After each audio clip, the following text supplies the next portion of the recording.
In an old house in Paris that was covered in vines lived 12 little girls in 2 straight lines. In 2 straight lines they broke their bread and brushed their teeth and went to bed. They smiled at the good and frowned at the bad, and sometimes they were very sad. They left the house at 9:30 in 2 straight lines, in rain or shine. The smallest one was Madeline. She was not afraid of mice. She loved winter, snow, and ice.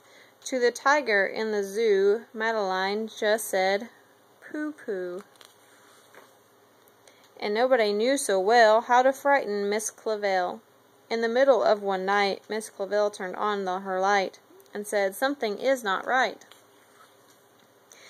Little Madeline sat in bed, cried and cried, her eyes were red, and soon after Dr. Cone came, he rushed out to the phone,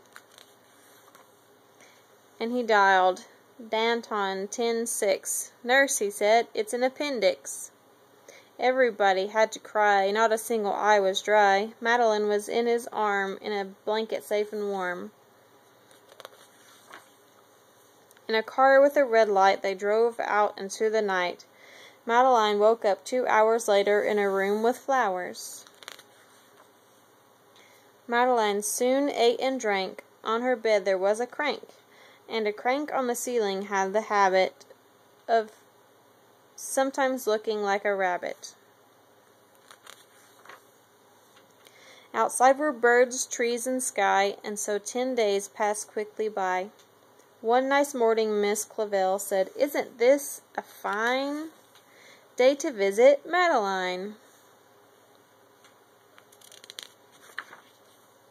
"Visitors from 2 to 4, read a sign outside her door, tiptoeing with solemn faces, with some flowers and a vase. In they walked, and then said, "Ah," when they saw the toys and candy from the dollhouse from Papa. But the biggest surprise by far, on her stomach was a scar. "Goodbye," they said, "we'll come again," and the little girls left in the rain. They went home and broke their bread, brushed their teeth, and went to bed. In the middle of the night, Miss Clavell turned on the light and said, "Something is not right," and afraid of a disaster, Miss Clavell ran faster and faster. And she said, "Please, children, do tell me what is troubling you." And all the little girls cried, "Boo-hoo, we want to have our appendix out too." "Good night, little girls. Thank the Lord you are well, and now go to sleep," said Miss Clavell. And she turned out the light and closed the door, and that's all there is. There isn't any more.